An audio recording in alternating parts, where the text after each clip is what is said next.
Eu saúdo os irmãos com a graça e a paz do nosso Senhor e Salvador Jesus Cristo. Amém. Convido os irmãos para abrirmos a palavra do nosso Deus no livro de Salmo, por número 92. Salmo 92.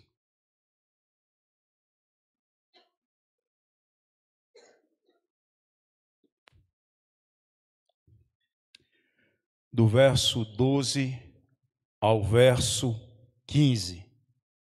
Salmo 92, do 12 a 15. Vamos fazer essa leitura em conjunto.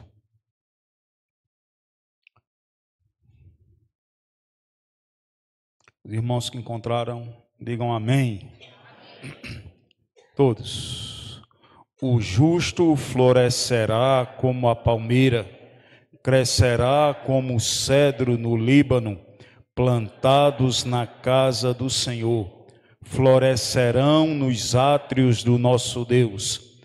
Na velhice darão ainda frutos, serão cheios de seiva e de verdor, para anunciar que o Senhor é reto, Ele é a minha rocha, e nele não há injustiça. Oremos. Pai bendito, te louvamos, ó Senhor nosso Deus, na beleza da tua santidade, da formosura, da tua grandeza. Te rendemos, Senhor, adoração, gratidão, reconhecimento por todas as bênçãos que o Senhor tem dispensado ao nosso favor. Por isso, Senhor, nós te agradecemos, nós te louvamos, nós te bendizemos pelo dom da salvação, através de Cristo Jesus, que nos alcançastes, nos redimistes, e agora este é o motivo que, depois de perdoados, na tua presença podermos estar. Por isso, Senhor, nós, como igreja de Cristo, estamos nessa noite para te cultuarmos, para te louvarmos e também para ouvirmos a tua palavra. Fala conosco, porque carecemos de ser ministrados por ti, carecemos que o teu Santo Espírito opere em nossas vidas, para que possamos ser assim por ti alimentados e abençoados. Recebe toda a nossa oração, nossa gratidão, no nome de Cristo Jesus, o nosso Senhor e Rei. Amém. Meus irmãos, este salmo trata de duas plantas, a palmeira e o cedro. E no ano de 2020, no dia 6 de fevereiro de 2020, a revista Super Interessante, ela escreveu o seguinte, disse na sua publicação: cientistas trouxeram de volta as famosas palmeiras da Judéia, da época de Jesus, com sementes encontradas em Israel. No ano de 2020, alguns cientistas israelenses encontraram várias sementes de palmeiras e, fazendo a eles a análise do carbono 14, identificaram que aquelas palmeiras datavam da época de Cristo, um pouco antes ou um pouco depois, mas em torno de 2000 anos. E eles selecionaram 32 sementes, as melhores, e fizeram um experimento para fazer com que elas viessem a brotar. E trataram por 24 horas e assim plantaram essas sementes em laboratório, e 6 dessas sementes vieram a vingar. Nasceram 6 sementes daquelas 32. E eles lhe deram nomes bíblicos. Eles chamaram aquelas sementes que brotaram 4 masculinas e 2 femininas, de Adão, Jonas, Uriel, Boaz, Judite e Naã. Então, essas 6 sementes de palmeiras da época de Cristo, não eram qualquer palmeiras. As palmeiras citadas aqui nesse texto que nós lemos de Salmos, era uma palmeira chamada de tamareira. Ela produz um fruto que se chama tâmara. Eram as tamareiras da Judéia, da região do Mar Morto, na época de Cristo Jesus. Elas cresciam e chegavam a uma estatura aproximada de 30 metros de altura. Essas tamareiras em Israel viveram, essa espécie de tamareiras viveu até o ano de 1800 depois de Cristo. E depois essas tamareiras foram extintas. E esses cientistas, encontrando essas sementes, eles encontraram essas sementes, uma parte delas na caverna de Quarã, onde foram encontrados também os escritos do Mar Morto, os escritos bíblicos, as cópias bíblicas mais antigas do Mar Morto. E também uma parte dessas sementes foram encontradas na fortaleza de Massada, que fora construída pelo rei Herodes. E assim, eles fizeram essa experiência e 6 sementes vieram a brotar de uma palmeira específica que havia naquela região ali da Judéia, chamada de tamareira. Meus irmãos, voltando aqui para o texto nos diz, versículo 12, o justo florescerá como a palmeira, crescerá como o cedro no Líbano. Essas duas plantas aqui mencionadas, a palmeira tinha uma estatura de 30 metros e o cedro do Líbano tinha uma estatura de 40 metros. Então, o texto diz que ele florescerá como a palmeira e crescerá como cedro no Líbano, mostrando que o justo irá crescer. O apóstolo Paulo diz que nós não podemos viver apenas tomando o leite materno, o leite do Evangelho. Nós tomamos o leite quando somos crianças, recém-nascidas no Evangelho, mas devemos prosseguir e nos tornarmos homens maduros, crescermos.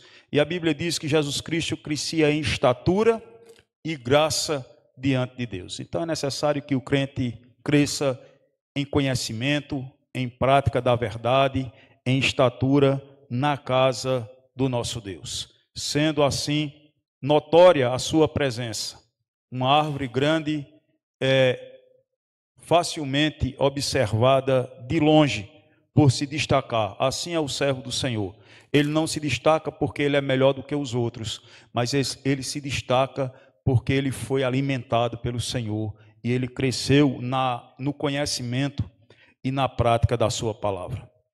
O versículo 13, ele nos diz: assim florescerá o justo, plantados na casa do Senhor, florescerão nos átrios do nosso Deus.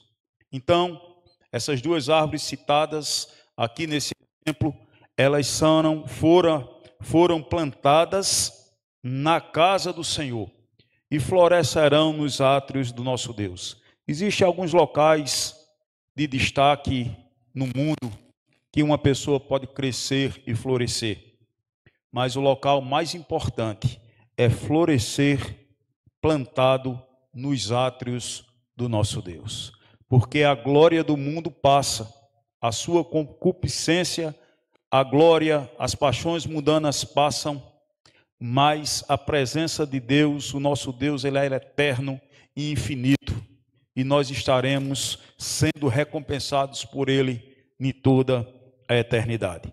De forma que eles estavam plantados na casa do Senhor, alicerçados nos átrios do nosso Deus. No versículo 14, ele nos diz o seguinte: na velhice darão ainda frutos, serão cheios de seiva e de verdor. Algo maravilhoso. Aquela planta irá produzir frutos mesmo na velhice. Mesmo com longa idade, ela produzirá frutos, será cheia de seiva e de verdor. Não ficará amarela, desnutrida, mas será cheia de seiva e de verdor, porque está plantada na casa do nosso Deus, nos átrios do nosso Deus. Meus irmãos, quando esse verso diz que aquelas plantas serão cheias de seiva e de verdor, a botânica, ela estuda sobre as plantas e ela estuda também sobre a circulação das plantas. Existe a circulação dos homens, dos animais, que é a circulação do sangue, e as plantas também têm uma circulação. As plantas, elas têm dois tipos de seiva: a seiva bruta e a seiva elaborada. São dois tipos de seiva que circulam em uma árvore: seiva bruta e seiva elaborada. Meus irmãos, a seiva bruta, ela é composta por água e minerais extraídos da raiz da planta. A planta extrai água e os minerais do solo e assim suga essa seiva em direção às folhas. E a seiva bruta, ela segue de forma ascendente até as folhas. Sendo assim, uma teoria diz que ela é sugada pela transpiração das folhas, faz com que aquela seiva suba de forma ascendente para as folhas das árvores. Então, os vasos, existem vasos que conduzem esta seiva, que são os xilemas. Os vasos ou as células que conduzem essa seiva bruta são chamados de xilemas. E a seiva elaborada, a planta pega nas suas folhas a água e os minerais vindo dessa seiva bruta e sintetizam através da fotossíntese, fazem a fotossíntese e sintetizam alguns nutrientes para a planta. Sintetizam aminoácidos, sintetizam lipídios e outros elementos necessários para o crescimento daquela árvore. E a circulação que existe dessa seiva elaborada, que é produzida pelas folhas, normalmente elas se dão de forma descendente. Elas descem por toda a planta. E os vasos ou células que conduzem essa seiva elaborada é chamada de floema, de forma que o texto fala que elas serão cheias de seiva e de verdor. Essas duas seivas, tanto a bruta como a elaborada, são as responsáveis pelo crescimento, pela produção de frutos e pelo esplendor da beleza de uma árvore.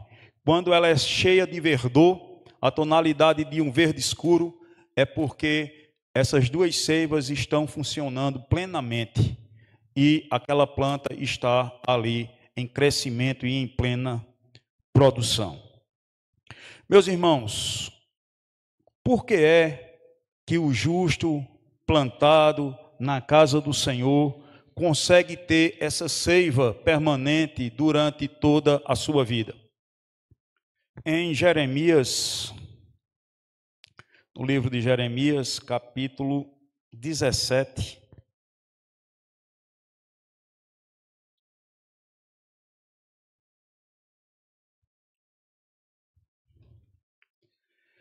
Jeremias, capítulo 17, versículo 8, nos diz o seguinte: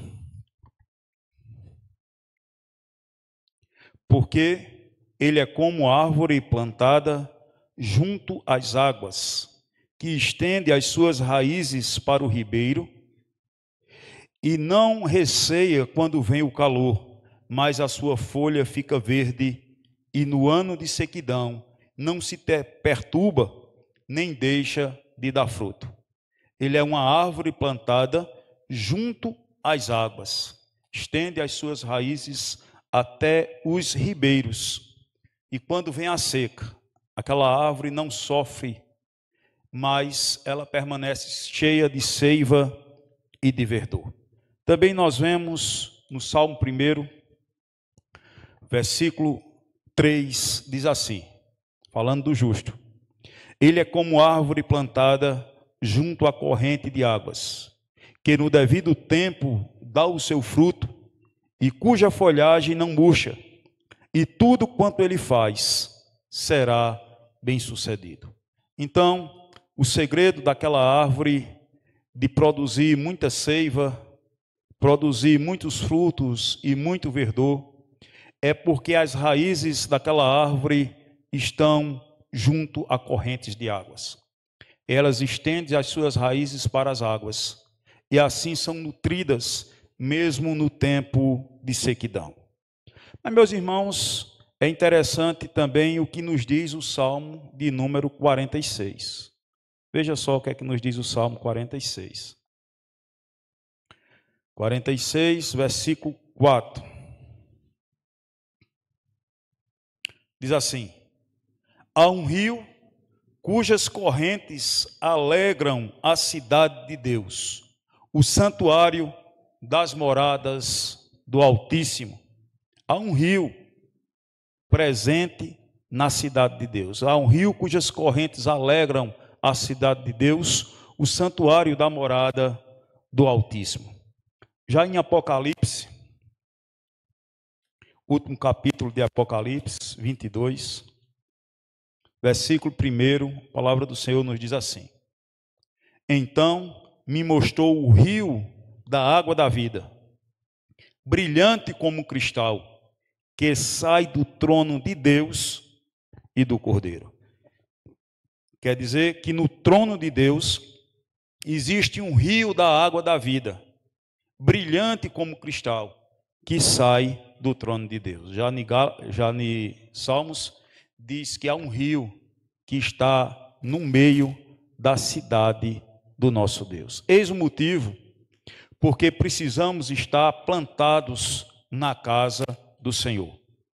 Quando ele diz que o justo é como a palmeira, florescerá como a palmeira, plantados na casa do Senhor, é porque na casa do Senhor, na cidade do nosso Deus, há um rio que brota do trono de Deus, e esse rio satisfaz as nossas necessidades, e esse rio nos abastece como abastece aquelas plantas, e assim nós podemos permanecer verdes, nutridos e abençoados por Deus. Se nós não estivermos plantados na casa do Senhor, com certeza nós sofreremos as secas, os intempéries da natureza, das pragas, mas plantados na casa do Senhor, é a certeza que nós floresceremos, que nós estaremos bem firmados e bem nutridos pelo próprio Deus, porque a água viva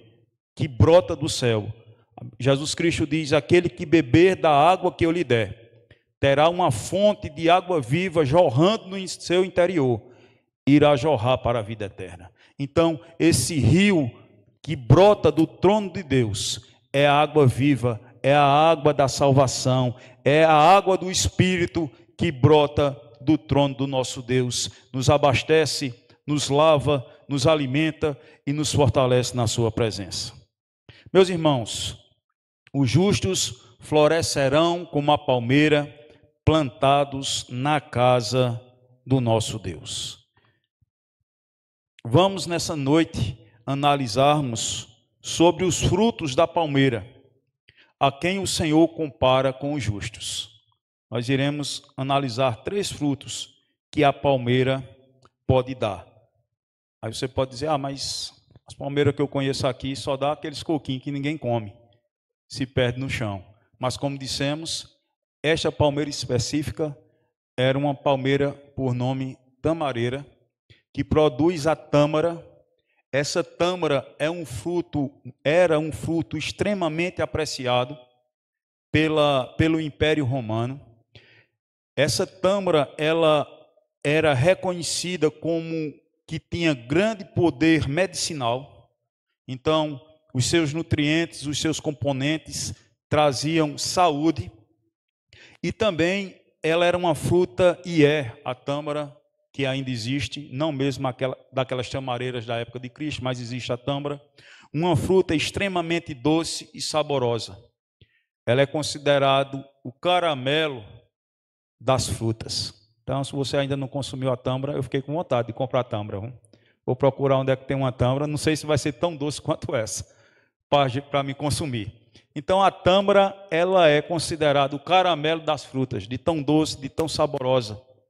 Então, vamos analisar quais frutos esta palmeira citada pelo Senhor, que está plantada na casa do Senhor, nos atos do nosso Deus, pode apresentar. Em primeiro lugar, nós queremos dizer que o fruto da palmeira é o refrigério em meio ao calor escaldante de uma terra árida. Israel, na sua grande maioria, é uma terra árida, semelhante ao nosso semiárido nas suas partes melhores, e outras partes são desérticas. De forma que a palmeira, ela é um refrigério em meio ao calor. Ela cria um microclima ao seu redor. Imagine você vir com bastante calor, o sol castigante, e você encontra uma sombra de uma palmeira de 30 metros de altura, com as suas galhas, com as suas folhas, e você descansa ao redor dessa palmeira. Você vinha ali numa temperatura, numa sensação térmica, possivelmente de 50 graus, e quando você entra debaixo daquela sombra, você passa por uma sensação térmica de 26, 27, 28 graus. Algo maravilhoso, um refrigério em meio ao calor. O primeiro fruto que aquela planta nos oferece é esse refrigério diante do sol escaldante. É uma bênção para aqueles que estão atormentados repousar à sombra de uma tamareira. Meus irmãos, também é assim na vida do crente. O crente, ele serve de sombra para aqueles que estão com suas almas aflitas, para que aqueles que estão cansados e esgotados no calor, nas dificuldades dessa vida.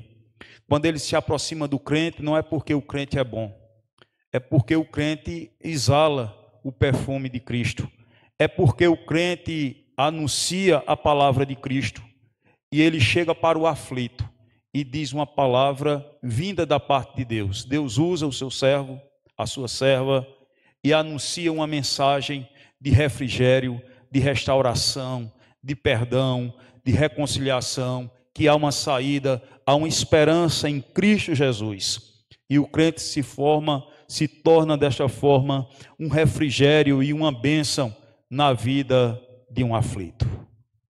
Às vezes, uma pessoa está desesperada e recebe uma porção bíblica, uma mensagem bíblica, uma mensagem rema específica para aquela situação, e Deus opera trazendo refrigério, trazendo uma paz, um conforto, mostrando que há um norte a ser seguido, que há uma saída, que há uma esperança.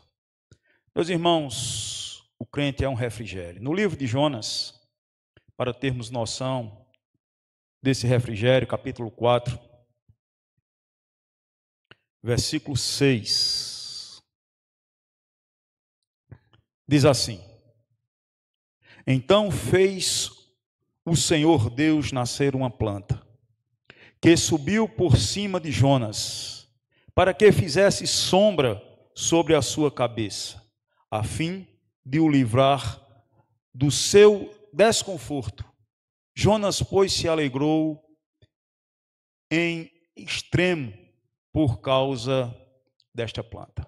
Então o sol era castigante. Se você continuar lendo, você vai ver que aquela planta depois, Deus manda uma praga e aquela praga devora aquela planta, e o sol estava castigando a cabeça de Jonas, que ele estava próximo até a desfalecer. Então, uma sombra no meio de um deserto. Assim é a palmeira e assim é a vida do crente. Um microclima Lógico, nós não temos em nós mesmos a solução para o problema de ninguém, mas nós podemos apontar que o Rei da Glória tem poder para solucionar, tem poder para resolver. E Deus abençoa aquela pessoa, Deus dá uma nova direção àquela vida, muitas vezes a salva, mesmo que ela não venha reconhecer a Cristo como Senhor e Salvador, ela é refrigerada pela porção bíblica da palavra do Senhor e confortada naquele meio. De forma que o crente plantado na casa do Senhor, alicerçado, firmado nos atos de nosso Deus, ele cresce para ter a capacidade de abençoar outras pessoas, ter a capacidade de dizer a palavra certa. Eu já disse isso aqui várias vezes, mas eu vou repetir. Cheguei na casa em um comércio, tinha uma crente olhando para as imagens de escultura e dizendo: ali está Satanás ali. E aquela mulher muito devota disse: olha, está vendo aquela imagem que você tem ali? Ali está Satanás atrás dela. Aí aquela mulher, sabendo que eu era crente, chega e me pergunta: Felipe, ali está Satanás? Eu digo: dê uma olhadinha para ali. Ela olhou: você está vendo Satanás lá? Não. Então, como é que ele está ali? Ali está uma imagem, ali não está Satanás. Agora, essa imagem é condenada por Deus, porque ele diz que nós não devemos fazer imagem de escultura e que nós devemos adorar somente a Deus.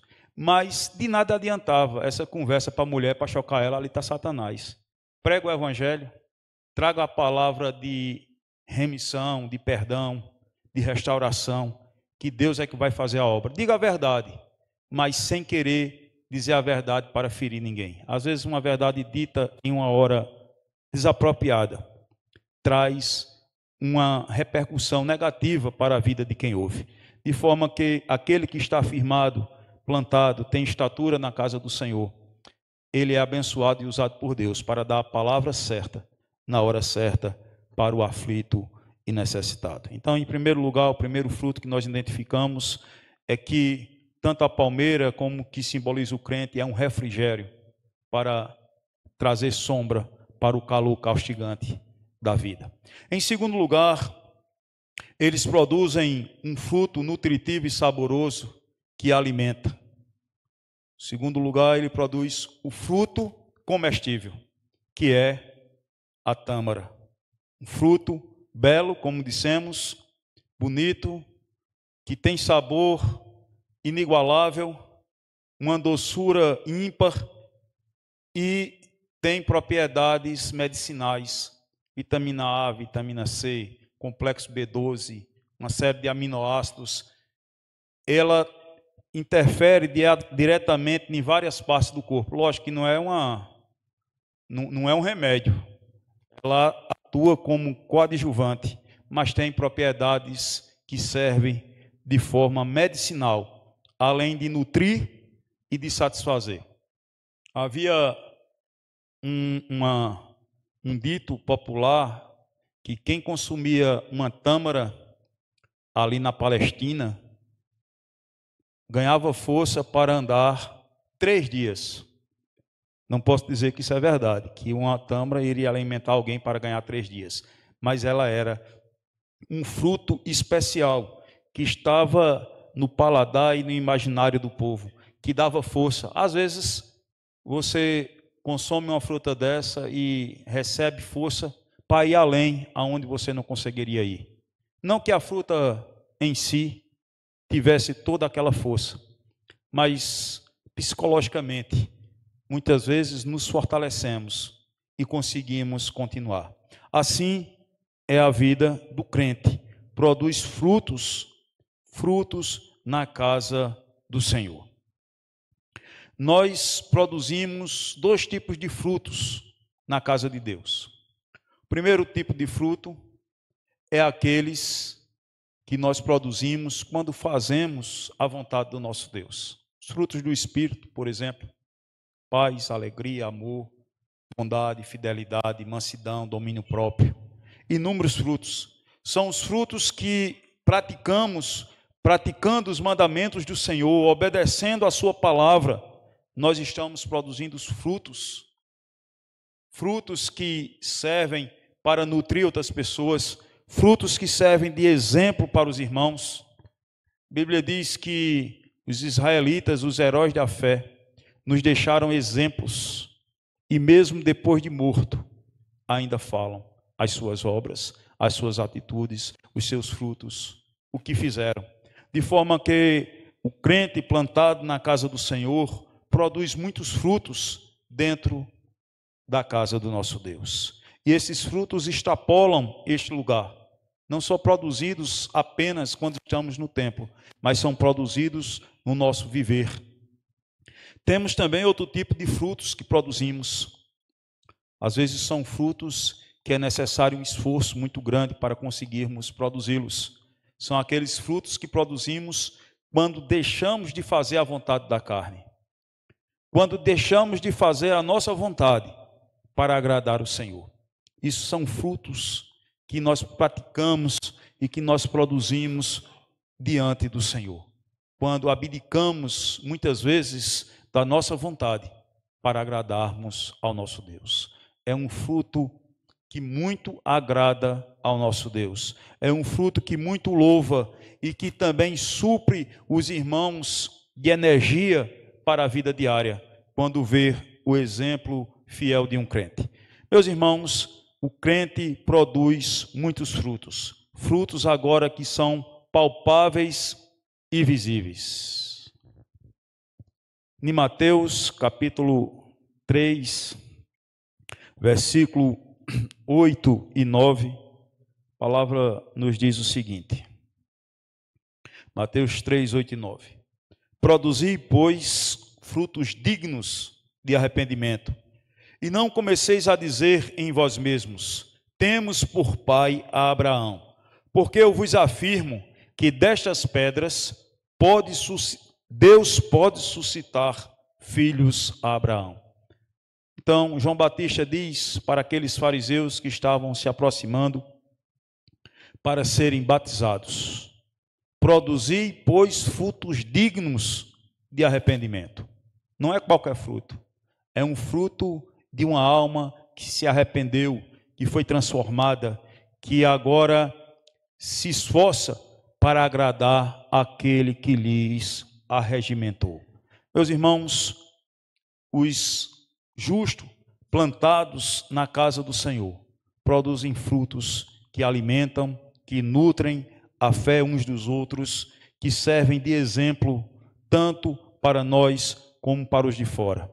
Por quê? Porque é necessário produzirmos frutos se estivermos plantados na casa do Senhor. Produziremos sombra para o aflito, produziremos alimento, fruto para dar energia e força nesta caminhada cristã. Mas em terceiro e último lugar, essas palmeiras, tamareiras, ela produz novas árvores. O terceiro fruto que uma palmeira ou uma tamareira pode produzir é a procriação de novas plantas. Muitas vezes chegamos no nosso jardim ou em uma palmeira da cidade e debaixo dela nós encontramos muitos pés de palmeiras novas. Vira até praga, às vezes a gente, para limpar o jardim, arranca aquelas palmeirinhas pequenas. Mas é bem verdade que aquela árvore, estando sadia, ela vai produzir sementes, e essas sementes vão nascer novas árvores. É assim também na vida do crente. O crente precisa produzir novos discípulos. Jesus Cristo criou e fez discípulos, e nos exorta também a fazermos o mesmo, fazermos discípulos, anunciarmos o Evangelho. Como é que nós podemos produzir novos discípulos? Pregando o Evangelho. Se nós somos sombra para o cansado, se nós temos frutos para alimentar e para mostrar, e se nós pregamos o Evangelho, nós conseguiremos produzir novos servos do Senhor.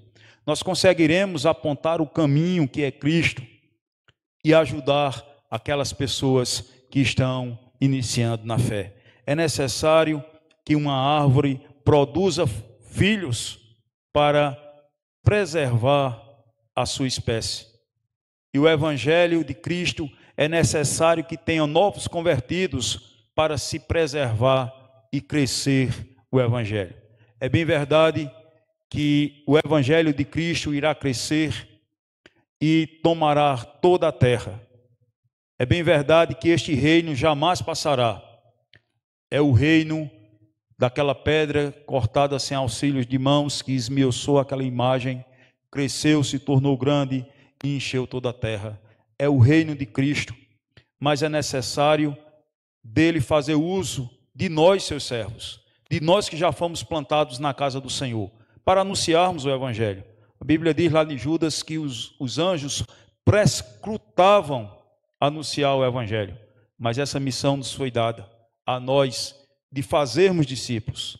Lá em Mateus capítulo 28, a grande comissão, Jesus Cristo nos diz o seguinte, versículo 19 e 20. Mateus 28, 19 e 20. Ide, portanto, fazei discípulos de todas as nações, batizando-os em nome do Pai, do Filho e do Espírito Santo, ensinando-os a guardar todas as coisas que vos tenho ordenado. E eis que estou convosco todos os dias até a consumação dos séculos. Ide, portanto, e fazei discípulos. A missão da igreja é suprir os seus membros e fazer discípulos.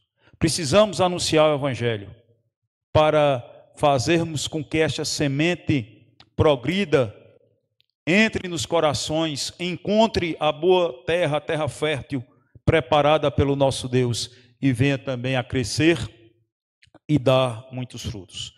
Meus irmãos, para nós concluirmos, quando eu leio esse texto de Salmo 92, vou voltar novamente aqui para ele. Salmo 92.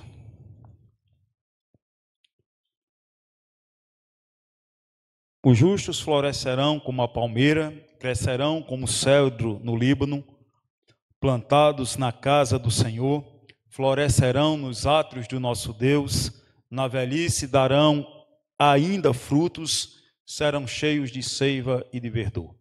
Quando ele diz, na velhice darão ainda frutos, serão cheios de seiva e de verdor, me vem à mente a nossa irmã Lili. E quando nós lemos esse texto, a irmã Elizabeth, ali atrás, apontou logo para a irmã Lili. Na velhice darão ainda frutos. Evangeliza, prega o evangelho, está na igreja. Muitas vezes, muitos crentes frequentam tão pouco a igreja, faltam tantos. Tem aqueles que frequentam de 2 em 2 meses. São crentes bimestrais. Tem aqueles que vão mais além, frequentam 2 vezes no ano. São crentes semestrais. Mas, meus irmãos, a irmã Lili está ali presente, praticamente em todos os trabalhos da igreja, em todos. Tem hora que eu fico até nervoso, homem, fica em casa, está tão frio, a senhora está para cima e para baixo, e reclamo com ela. Ela me vê na rua, se esconde, para mim não reclamar. Mas, meus irmãos, na velhice darão ainda frutos. E muitas vezes a gente está sadio, tem uma besteirinha, não quer vir para a igreja. E me recordo, eu já falei aqui sobre isso numa mensagem, aquela propaganda de óculos antiga que tem, eu não me recordo se era no ano 90, 89, que dizia assim, para quem precisa, Alguns dizem que é feio, que incomoda e que machuca. Quando a gente não quer, qualquer desculpa serve. Então, qualquer desculpa serve para muitos não virem para a casa do Senhor. Aqui é a irmã Lili. Na velhice darão frutos, tem sombra, tem fruto e faz discípulo pregando o evangelho. É um exemplo para a igreja de Bom Conselho. Nós somos chamados para produzirmos sombra, fruto e novos discípulos. Nós não somos comparados a um pé de mandacaru. O crente é comparado a uma palmeira, a um cedro no Líbano, mas jamais é comparado a um pé de mandacaru, porque o pé de mandacaru tem 3 características também. Primeiro, ele não dá sombra. Segundo, ele não dá encosto. Você se encostar nele, você se fura. E terceiro, o fruto que ele dá um fruto. Demora tanto que só serve para passarinho, porque se você for se alimentar com o fruto do mandacaru, você morre de fome. O fruto que ele dá é no fim dos tempos, como foi o dízimo de Caim. No fim de uns tempos, ele dava o dízimo. Mas Abel era fiel ao Senhor. Meus irmãos, não somos chamados para ser um mandacaru, mas para sermos uma tamareira que produz frutos, sombra e novos discípulos. Que o Senhor nos abençoe.